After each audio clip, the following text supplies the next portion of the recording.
This is ATL Day Ones, part of Locked On Sports Atlanta. And it starts now.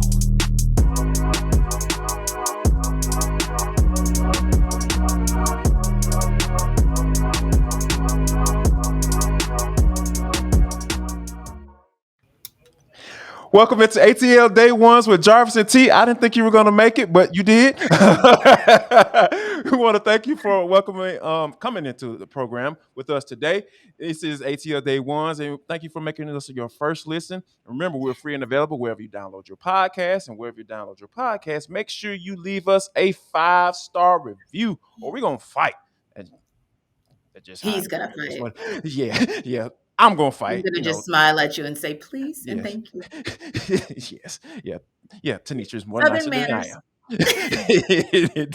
Mine come out every now and then, T. But in this particular case, I don't mind begging. I don't mind getting my key sweat on, But yeah, give us a 5-star review when you go there and check us out. We really appreciate you for that. We are on our way to 3,000 subscribers. Yay. And that's all because of you all. And we thank you and we love you just for that. Now, T, the Braves got the big old Mets series coming up. That's tonight. We're going to talk about that and preview that bad boy and see what they got going on. Also, Marcus Mariota is getting comfortable. He hasn't started a game in 2 years. Ooh, is he going to be able to handle that pressure that comes with that and second time around? And last but not least, and for the culture, we got real football. I'm just going to leave it at that. We'll get into all that. But first, like the Braves, they take the L yesterday, T. 3-1 to the Phillies. Charlie Morton pitched a masterpiece of a game. And I don't know about you, but I am super, super encouraged by seeing that. But ended up, our guy, the smooth sniper, Kyle Wright, gives up the home run in the 8th inning to Castellanos. And that pretty much sealed the game for the Phillies. And they split the series against the Philadelphia Phillies. But you would like for them to get the mini sweep, but there were some things that were definitely promising that came out yesterday. Yeah, and I'll give you that. Charlie Morton did what we needed to see him do because, again, we know that the rotation is going to shrink decidedly when it comes to the postseason. So, yes, great that you have Max Fried, great that you have Kyle Wright, great that you have Spencer Strider, all just balling out these days. But it would also be great if you have someone in that forward spot who's ready to rock and roll as well. And Charlie Morton, for the most part, is showing us more consistently that he's that guy. And you hate that he didn't get the run support that he deserved. I mean, the Braves essentially got 5 hits, but only 1 run out of it. And just the opposite for the Phillies. But more about for them, it was just, man, you cannot overlook what JT Realmuto did. I mean, that was just some masterful running in order to make that double play not happen. So literally you see him get there right before he's tagged. You get the replay, and that really kind of resets the game. And like you said, then Nick Castellanos does what he does, and that's game for you. But again, I go back to what you said, which is the encouraging part is what Charlie Morton was able to do. It's just that real talk. We're starting to get into crunch time, and the Braves just cannot afford to drop games like this because you're right there at 2.5. The Nats gave you a gift. Okay, the Nats gave you a gift on Tuesday by beating the Mets, and then the Mets returned the favor last night. You lose, and now we're back to 3.5 games down. Now you're going to Queens, and you're in a little bit more of a must-win situation with 5 games in 4 days where you could have had just a little bit more of a cushion, if you will, kind of a soft landing if you had gotten that game. But nonetheless, you said it best, which is we still had some positive takeaways. And Charlie Morton, to me, that was the best of the best from last night. And Orlando Arcia, coming off that struggle, but still. Yeah, you're coming off the struggle. The struggle bats are kind of starting to come around. We're seeing Orlando Arcia is starting to go deep again. That's what we like to see from those ancillary players. Like, I hate to refer them to it as, but that's what it is when you have a team as loaded as the Braves. Now, we're going to talk about Kyle Wright and what he can do on the mound against the New York Mets. But before we get there, T, I just purchased another box of Built Bars. Yes, I'm in there. I told you, I'm all in. Like, tell the people why they should join me. Okay, yeah. I'll tell you guys. I got to look at this. I'll tell you guys why you should join. See, one of us is on like a super duper diet, and one of us is kind of getting there. And so, with the Built Bar, I think that's going to help me to get there because you know what? We're talking about healthy and tasty all in one snack. You want the best for your taste buds? That's it. Now, maybe you have tried, as Jarvis has, the coconut brownie chunk Built Bar, but for me, I wanted to check out the puffs. As you guys know, I told you yesterday my puffs melted on me. So I'm going to do the remix on the way to the gym today. But that is what we're doing. We gave you the Built Bar treatment. Now we're giving you the Built Puffs treatment. So the coconut brownie chunk Built Bar, that's the flavor you love. It's marshmallowy. It's covered in 100% real chocolate. And now the chunk puffs are here, but only for a limited time. So you got to grab those. You got to go to built.com right now, at least after this show ends, to make sure you don't miss out because they are going fast. And they're going fast because, like Jarvis said, they taste really good. And then you look at this. They are made with collagen protein. That's something where your body's able to absorb quickly and efficiently. And what does that do? That provides tons of health benefits from that perspective of being able to absorb those proteins quickly. So you can enjoy it guilt free because, hey, they're good for you, but they taste really good. So when you're craving something or you need to satisfy your sweet tooth, or as I always say, you're in this ATL traffic and you are just trying to get a positive distraction and you want to save your sanity, get yourself some Built Puffs, some Built Bar Puffs. So stop fantasizing, get to built.com to order your box of coconut brownie chunk Built Puffs. Right now, you can order some bars if you want to too. You use the promo code locked on. That'll get you 15% off your order. Again, use the promo code locked on right at the built.com spot and check out those puffs. They're good for you. Gonna be good to you too. They're gonna be good to you. I'm not gonna lie. I vouch for them. There you go. That's all you need. Now, T. Now we know that Alex Anthopoulos made several subtle moves at the trade deadline. Didn't really go for the big splash. I mean, you can make the Right. argument for Raciel Iglesias probably potentially being that since he's going to be around long term and potentially be Yeah. the guy that comes in and Mhm. close down ball games. But Mhm. I think right now, this 5-game series, like you mentioned, is going to be something that is going to tell the tale because when you're talking about 5 games and you're Mhm. only 3.5 games back, there can That's be true. a really big swing in the National League East, and I think that the Braves need to come in with that mindset. Yeah, they absolutely do. This, we don't like to call something a must win at this stage Mm. of the season, but real talk, it is. I mean, it really, really is because that race is so tight. And it's not even just about catching the Mets at the top of the division. It's about staving off the Phillies who are on your heels. So Yes. this is, and so now that you just split that series versus maybe the Braves sweeping that series, it's all the more important for them to really, really get it going. And like you said, you've got a situation, right, where you're going to play them. And I'm literally looking at the schedule because I want to make sure I get this right. You've got 5 games in 4 days against the Mets and you're on this road trip, right? So then you got to go to Red Sox. Then you got to drop down to Miami and check out the Marlins, who always kind of give you a little bit of trouble. And then what do? Mhm. You got to come back home for a 4-game series against the Mets. So really, those kind of bookends, if you will, starting this week and then ending on the tail part of week after next. This is a critical 2 weeks for the Braves that kicks off tonight. But like you said as well, you got Kyle Wright on the mound, followed by Ian Anderson, Max Fried, and then Jake Odorizzi is projected to be the starter on Saturday, and then they'll come up the rear with Spencer Strider. And so I'm looking for some good things, but I do think Kyle Wright is the perfect pitcher to get everything started, just to kind of make that statement and give the Braves what they need on the mound. Now, Jarvis, it's just up to the rest of the team to give him the run support that he needs in order for the Braves to get it done in game one. No doubt about it. And when you talking about Kyle Wright being the right guy, he is Mm-hmm. 6-0 in his last 7 starts. Scary. And ERA just under 3 at 2.93. Like, Yeah. whoo, that is the perfect timing. Perfect timing Yeah. for sure. And I think Mm-hmm. that, I'm expecting nothing less than continuing what he's been doing from the Mm-hmm. 26-year-old righty and Kyle Wright. Now, coming up next though, Marcus Mariota is the projected starter, right? And I think he's shown that he's proved that. We'll talk about whether or not he's ready to get back into that starter saddle next, right here on ATL Day Ones with Jarvis and T, part of Locked On Sports Atlanta. Don't go anywhere. You better not.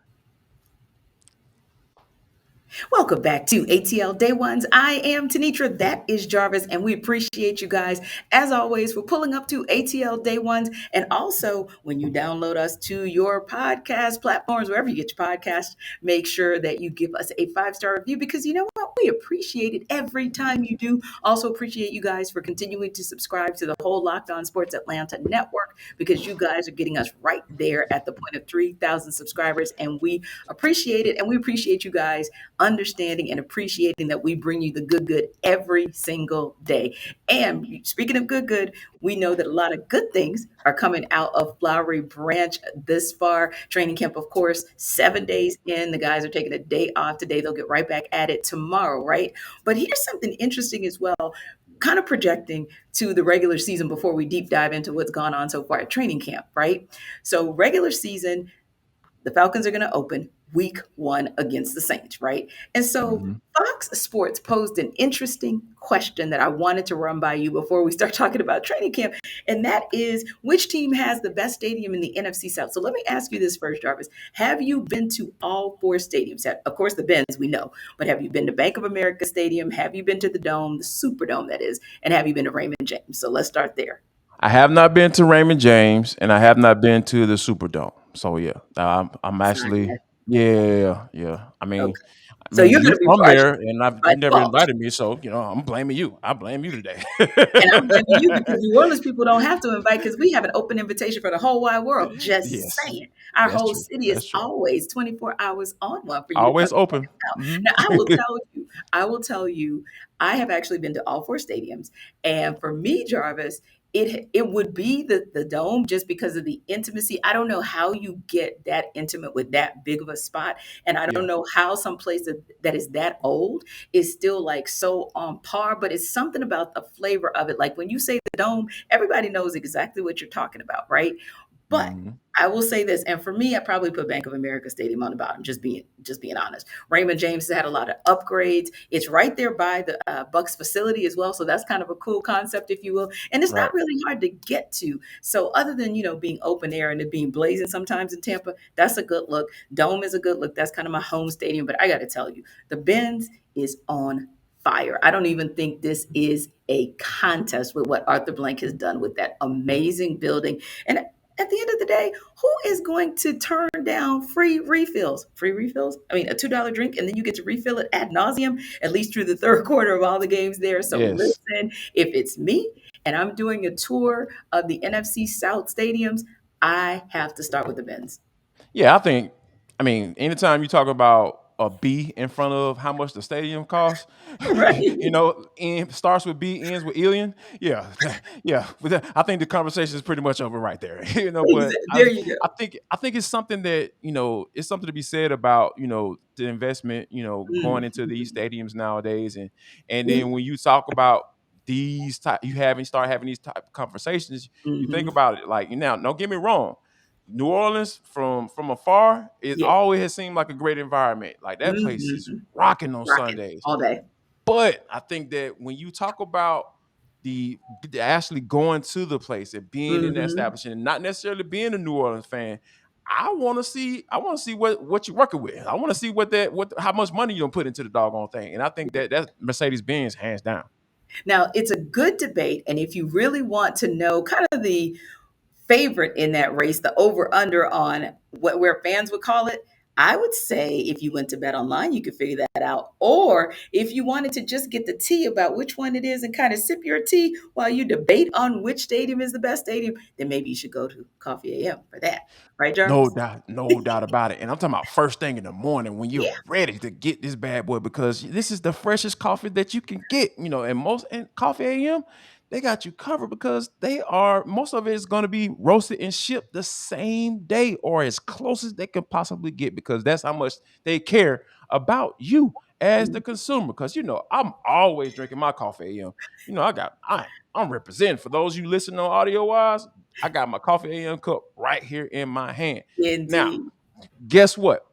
Got a special deal for you guys. This is some quality stuff. Now, this is they only roast current crop specialty grade coffee. That's all they do. That's all they get down. But they got a special deal just for you. I want you to go to coffeeam.com Yes. /locked on. coffeeam.com/locked on and go to the coupon code box. Put in the box locked on. See how easy that is? Go to coffeeam.com/locked on. Put in the coupon code box and drop locked on in the box, and you're going to get 15% off. And you're going to have access to all the coffee, teas, and everything that you want. Anything that you want. You hear T and I talking about this thing all the time. We're not playing. We are for real. We have tasted this stuff, and it is legit. Go ahead, Yeah. coffeeam.com/locked on. Drop in the code. You're going to get 15% off. That's locked on. Do it right now. Now, as you can see, Jarvis is up and ready to rock and roll because of his coffee AM. And the thing that we're interested to see, however, is if Marcus Mariota is going to be ready to roll. And why do we talk about Mariota? Well, he made a statement this week during training camp. Quote, "It's a great opportunity for me to prove not only to myself, but to those who believed in me," Mariota said. "So I'm excited. The last couple of years was a great reset. I learned a lot. I learned a lot from being there, of course, meaning with the Titans. I feel ready to go." Now, the Falcons themselves seem to be headed in the right direction, right? In terms of establishing a culture, a competitive culture, Jarvis. Up and down that roster, you look at the coaching staff as well. People feel like they have a lot to prove. Maybe even Mariota, because you're talking about a guy who's gone through injuries, losing his job and kind of sitting on the sidelines essentially for 2 years. So my question to you is this: can Mariota establish himself as the leader of this team, especially on offense? And is it all about proving that this preseason, or is this something where he's already proven himself and then it is Desmond Ritter's job to maybe prove that he can usurp Mariota from that starting position? First off, to answer your question, yes, I think so. And here's why. When you look at football players are really good, have really pretty decent judges of character, right? Like when they meet somebody, they can pretty much tell kind of the vibes, right? Especially in football, because it's easy to come out, right? They can tell if you're a slacker. They can tell if you're a guy that can really just do what that's going to do what he's supposed to do, or if you're going to kind of fool around a little bit. And Marcus Mariota, I think he's done that and proved that to his teammates so far. And also, I like what he said in that quote. He said he wants to prove the people right that believe in him. And most of the time, you always talk about people having chips on their shoulder and everything like that. I like his mindset. I like how he approaches things, and that's the type of mindset that can kind of bleed over into your teammates. That can kind of you get to the point where you can just surround the troops, so to speak, in those tough times, or when they need a play needs to be made. And I think that Marcus Mariota is that guy to be able to do that. And I think that his teammates have been talking about him throughout training camp. You can understand it, and I think that we're going to see a guy that is ready to take on this role and move forward. Agreed. And you're talking about something where there are two words that we're hearing a lot out of Flowery Branch, and that is consistency and competition. And Mariota seems like he is embracing that, right? And you look at the fact that he's taken the vast majority of the reps with the first unit. That's kind of telling, at least, with that offensive line, and just in terms of working with the pass catchers, getting those backs in line for, catching balls out of the backfield, working with those new guys and looking very comfortable, not just with Kyle Pitts as somebody who's new to Mariota, but with Drake London, somebody who's actually new to the league. So a lot of that is what Arthur Smith also talked about. He talked about the offensive line as well as the quarterback, and needing to see that both of them could really control things at the line of scrimmage. So yeah, it's interesting. And who knows, Jarvis, when you look at Ryan Tannehill, he went to the Titans and that was a resurgence of his career. Who knows, this move, interestingly enough, now with Arthur Smith and Mariota here to Atlanta, could be a resurgence of his career as well. And Jarvis, I know you'd agree with me that whether it's Mariota or whether it's Ritter, and they are competing at this high level, that is nothing but good things for the Falcons. Nothing but good things for them. So when we come back in for the culture, speaking of good things, funny things, hilarious things, it'll be interesting to see if you are ready for football. I know we say that we are, but some people are kind of laughing like, not quite ready for what we're going to see on that field tonight in the Hall of Fame game. We'll talk about that. And then there's the debate on whether or not we're playing semantics on what looks good. We'll talk about it on the Final segment of ATL Day Ones with Jarvis and Tenitra. Want to say thank you for rocking with us throughout the entire show. We really appreciate you. We're free and available wherever you download your podcast, and you can just go find us on YouTube as well. Hit that, go to that search box, drop in Locked On Sports Atlanta, and we're gonna pop right up, and we're gonna give you the good that you're looking for each and every day. But T, this is for the culture. It is the intersection between sports, entertainment, and the culture, and sometimes whatever the hell we want to talk about, because that's just how we get down. Now, what's going down tonight? The Hall of Fame game, T, the Jaguars versus the Raiders. It's NBC. It's 8 o'clock. It's going down. Football. We got real football. I'm sorry, what? I'm sorry. Jaguars, Raiders. What? Trevor Lawrence. No, Trevor's not No. playing. Derek Carr. No, he's not. He's not playing. Devontae Adams. No, I don't. No. I don't think he's playing either. So why are we talking about this? Like it's real Dude's going to be playing football on TV. How about that? Whatever. I'm sorry. I'm not here for it. So I guess that answers the question. Tenitra won't be watching the game tonight. So I'm joking, guys. No. I am so joking. I'm so joking. Listen. I feel you though. I understand. Yes, I feel you yeah. though. Well, I would be, of course, we all want to see Trevor Lawrence, right? And we also Right. want to see little snippets of how good the Jaguars have actually gotten, because they did make some power moves in the offseason, right? So Mhm. legitimately, I would Much like needed moves. Yeah. So legitimately, I would like to see them. And also, isn't there a guy who Flowery Branch lost to Jacksonville in the offseason? Kind of, sort of, that we might want to take a look at, just in case he gets a few reps. Exactly. Only the leading tackler last year. I don't know. Just saying, for the Falcons, I might want to see what Foyer is working with if he gets a couple snaps tonight. Definitely want to see our guy, because he was one of the guys that I know Jarvis rocked with from day one when he was with the Falcons, and somebody who I definitely, after a couple games in his first season here, I was like, ooh, might have a little something here. So we'll be watching Foyer Lukin to see what he's working with. And again, like Jarvis said, I'm just playing, because anytime we can get some real football on the field, even if it's just for a couple of snaps, we're all for it. No doubt about it. And because that's the thing that, you look at as far as like, we always love storylines leading up to the football Yes, season. And of we're course. talking about Urban Meyer doing what Urban Meyer things, and all of the stuff that they dealt with and all of the drama that they dealt with last year. You just kind of thinking like, okay, this is something that, I'm sure Trevor Lawrence is super uber happy about. They're bringing Doug Peterson, a guy who's a Super Bowl winning head coach. Now, he kind of flamed out in Philly. We get that. We understand that. But it it's a happens lot sometimes. better than what they have. It is definitely an upgrade just off of accomplishments alone in the NFL as a head coach. So I think that's something you want to see what the scheme's like. You get a chance to take a look at some young players who didn't play last year. I'm assuming Travis Etienne, who we understand and who know who that is, running back out of Clemson. He may get a little run, maybe, possibly. No, he's expected not to, so don't expect to see ATM, but okay. I'm trying to sell it here, T. Help me out. But anyway, but I think you definitely want to see some of the young players kind of get their footing in, and you want to see some guys out here trying to make a job, because I'll never forget preseason. Sometime it had probably at least been 10 years ago when Victor Cruz came on the scene, and there was no chance of him making that squad until he went out there and balled out during preseason, and he just kept doing it, and then eventually made the team and ended up being one of the better wide receivers to come through the New York Giants organization. And I think that's what this preseason is all about. And you're looking for those young guys that are out here fighting and scratching and clawing for a job, actually make it. And I'm all for it. I love to see it.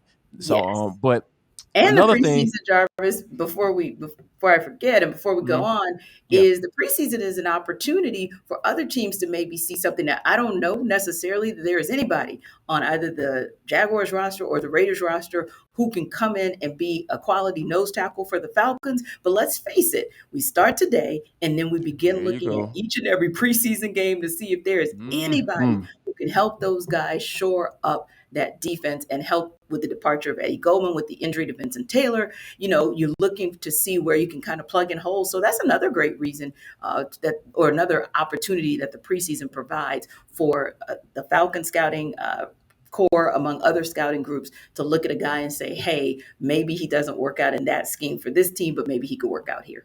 Yeah, Terry Fontenot has been very forthcoming about what Mhm. they're doing, and as far as having everybody out there on the look. And so I'm sure Yes. that they'll be scouring though that the second and third quarter when some of those guys who may not necessarily make the Jaguars or the Raiders, but Mhm.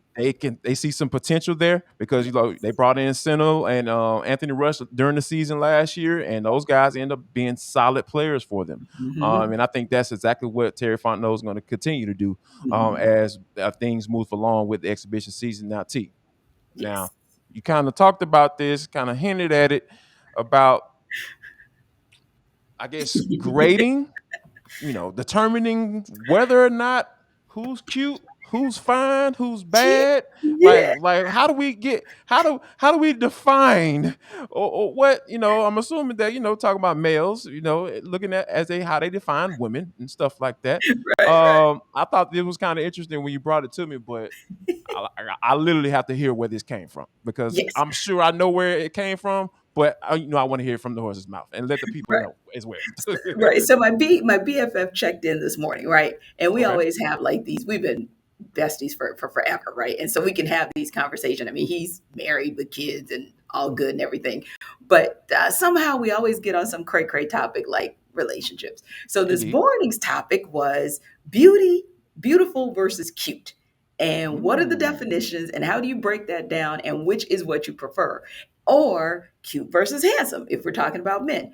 And what do those definitions look like and what do you prefer? And so I was telling him because he was like, oh, you looking cute today. And I was like, no, I'm not. I'm looking beautiful. And he was Mhm. like, so that therein lies the debate. So I'll give you his definitions and we'll stop right there. Okay. We'll talk another day about handsome versus cute. So if you guys want to drop some comments in the comment section, we can pull up on this again tomorrow if you like, if you guys drop us some cool comments. So with that said, Jarvis, he says, quote, cute is the girl who's pretty, she's fun, she is charming, she makes you smile, and she's the girl you take to the game.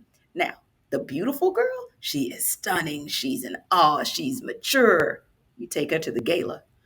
What say you? Whoo. I'm gonna kind of have to go in a little bit of a different direction and kind of Okay. elaborate a little bit. All right, so for me, cute last, like that last. You know what I mean? Because it's kind of like one of those people that you went to college with that looks exactly the same. Okay. As a freshman versus Okay. what 10 to 15 years out of college. You know what I'm saying? Which would Mhm. kind of where I fall in that category.